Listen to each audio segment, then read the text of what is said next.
If you want to build self-discipline, you'd do well to listen to the words of Marcus Aurelius. He was the Emperor of Rome from 161 to 180 AD and is considered as the last of the 5 good emperors. During his rule, Aurelius found the time to construct a series of autobiographical writings now known as the Meditations. In these writings, the Roman emperor offered a number of key insights on how to build self-discipline. Here are 10 of the most important of those insights for self-discipline from the writings of Marcus Aurelius. Number 1. Self-discipline starts with finding your purpose. Marcus Aurelius says, "I have to go to work as a human being. What do I have to complain of if I'm going to do what I was born for? The things I was brought into this world to do? Or is this what I was created for? To huddle under the blankets and stay warm?" Marcus Aurelius believed that we each have a purpose, something that we were created for. It's our duty to carry out that purpose because it's purpose that gets you out of bed each morning. If you have a clear understanding of your goals and how your task fits within them, you're much more likely to complete those goals. For example, say you have a flat tire and need to change it. Your purpose is clear. Change the tire as quickly as possible so you can get on your way. You're going to do that task no matter how tired you feel. The biggest source of self-discipline is to have a reason to do the task. If you don't know what to do, just start. If you want to be a writer, write every day. If you want to be an artist, draw and create every day. Anything you want to do, you don't need any more motivation or research or advice. You just start practicing something you're interested in and tackle every day as it comes because it's your purpose that will give you an internal desire, drive, and motivation to propel you forward towards your goal. Self-discipline is about finding compelling reasons to do something, then committing yourself to see that task or activity through to the very end. Number 2. Count on yourself. According to Marcus Aurelius, you should turn your desire to stone, quench your appetites, keep your mind centered on itself. After you have a solid purpose, it's time now to build a practical plan of action to help you accomplish your goal. You shouldn't just commit to your goals, but commit to all the little actions that you'll take along the way in pursuit of those goals. We must be fully committed to doing whatever it takes to get the job done, no matter what challenges get in the way. Self-discipline is the ability to get yourself to take action, to do what you need to do regardless of your physical, mental, or emotional state.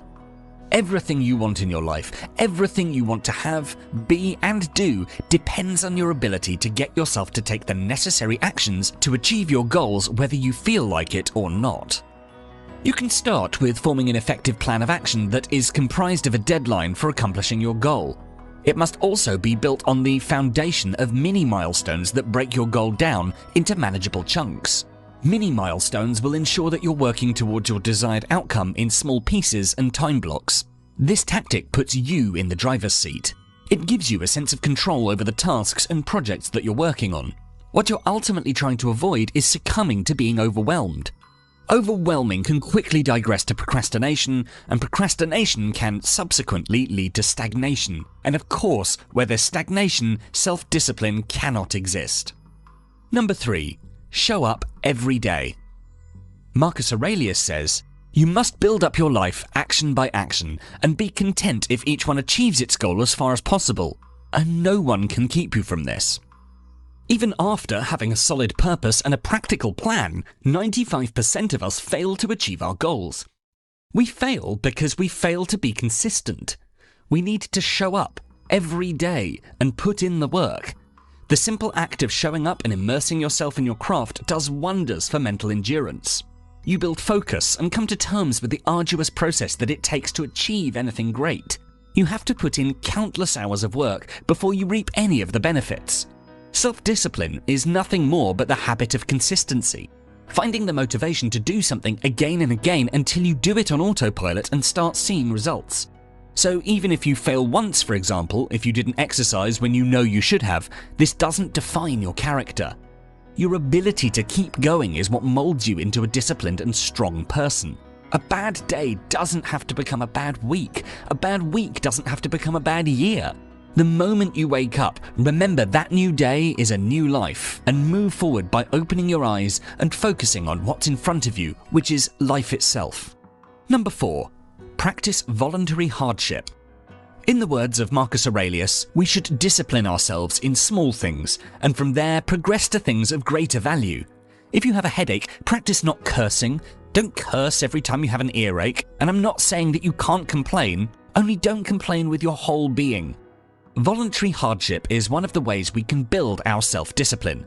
Voluntary hardship means constantly testing ourselves, and by making life routinely uncomfortable in some way, we're hardening ourselves for the day we need to live it for real.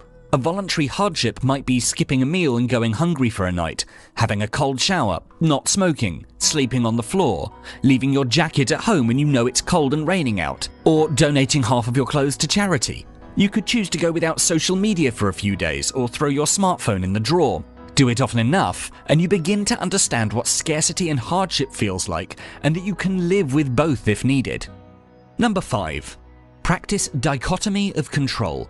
Marcus Aurelius says, "You have power over your mind, not outside events. Realize this, and you will find strength." Being distressed, being bothered by small things, instantly is terrible for discipline. You have a goal, you're working, and then thoughts and distress about something external, meaning it's out of your control, derails you.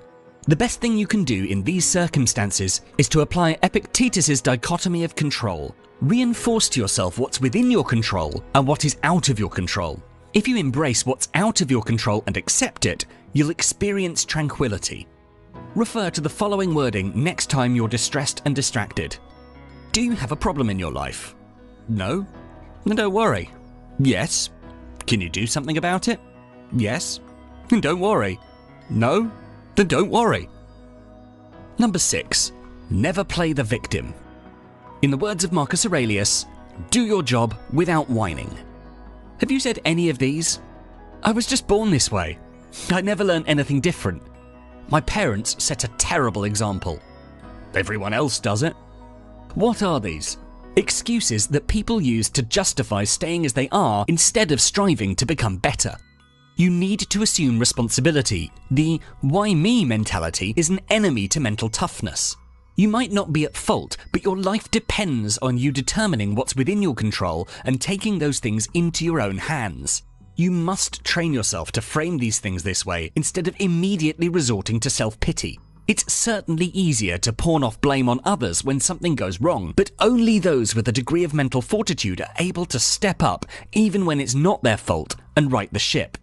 Be that person who steps in to take action, not the one who looks the other way and casts blame. When you victimize yourself or your current position, you relinquish control and absolve yourself of personal responsibility. And without a sense of ownership, meaningful progress becomes an impossible task. Number 7. Practice delayed gratification. In the words of Marcus Aurelius, "So you were born to feel nice instead of doing things and experiencing them. Don't you see the plants, the birds, the ants and spiders and bees going about their individual tasks, putting the world in order as best they can? And you're not willing to do your job as a human being? Why aren't you running to do what your nature demands?" Delayed gratification involves the ability to wait to get what you want. Imagine a company Christmas party when you encounter platters of delicious and tempting food when you're trying to lose weight. If you give in and fill up your plate with fattening goodies, it might derail your diet, but you will get to enjoy a bit of instant gratification. If you manage to resist and spend the evening eating salad and munching on carrot sticks, then you'll presumably receive an even greater reward down the line, shedding those unwanted pounds and being able to fit into your favorite pair of skinny jeans. This ability to resist temptation and stick to our goals is often referred to as self-discipline, and delaying gratification is often seen as a central part of this behavior. We put off what we want now so that we can perhaps get something else, something better, later on. Number 8. Ignore naysayers. Marcus Aurelius says, "When another blames you or hates you, or people voice similar criticisms, go to their souls, penetrate inside, and see what sort of people they are. You will realize that there is no need to be racked with anxiety that they should hold any particular opinion about you." Whenever you step out from the norm and declare, even if only to yourself, that you believe you have a special purpose in life, and that you're going to do whatever it takes to achieve it, you will attract naysayers. Naysayers are the people who criticize, object to, or oppose something. The naysayers just love to say nay. They might love you, but they're afraid of progress, so they're against everything and their opinions are just terrible for your self-discipline. You need to realize that allowing yourself to be upset by the opinion of someone you don't know or don't respect is as foolish as getting upset about the weather. It's a waste of energy. Their voice does not deserve to be heard. Don't hand over your peace of mind to outsiders to disrupt as they please. You should actively seek honest feedback from those you respect. But if someone just has a history of being a naysayer, ignore them. Number 9. Find wise people to emulate. Marcus Aurelius says, "It'll even do to socialize with men of good character in order to model your life on theirs, whether you choose someone living or someone from the past." It's time now to look outward for answers to help strengthen your self-discipline. Specifically, let's identify role models. Your role model could be your friends, family, or colleagues who've already achieved the goal you're working towards. Ask yourself, who's doing this right now? Who's successfully achieved this goal? Who has successfully mastered this habit? Who has successfully made this change? Who has the necessary self-discipline in this area? And what can I learn from this person that can help me along my journey? Take time to ask these people how they disciplined themselves. Ask them how they followed through with specific actions that got them their desired outcome. Then use their experience to help you discipline yourself along your own personal journey. Number 10. Honestly review your day. In the words of Marcus Aurelius, these are the characteristics of the rational soul: self-awareness, self-examination, and self-determination. It reaps its own harvest. It succeeds in its own purpose. One of the best ways to become more disciplined is to scrutinize yourself and find your weak spots. Be brutally honest and use this time to connect with your subconscious. Practicing evening retrospections on a consistent basis will allow you to become more self-aware through every step of your day, because you will be actively gathering information to formulate and articulate constructive answers to these questions. Ask yourself, what did I do well today? Where were my discipline and self-control tested? Where did I do good? What did I do bad? Why did this occur? And furthermore, how can I improve? Now you know how you can improve tomorrow, but don't beat yourself up. Be like Seneca and forgive yourself. Have some self-compassion. Research shows that it's forgiving yourself, not beating yourself up, that prevents you from continuing to put things off. And don't just be critical of yourself. Think about what you did well so you can repeat it tomorrow. Be grateful for the good that happened today. If you like this video, please do make sure to check out our Stoicism playlist, and for more videos to help you find success and happiness, don't forget to subscribe to us. Thanks for watching.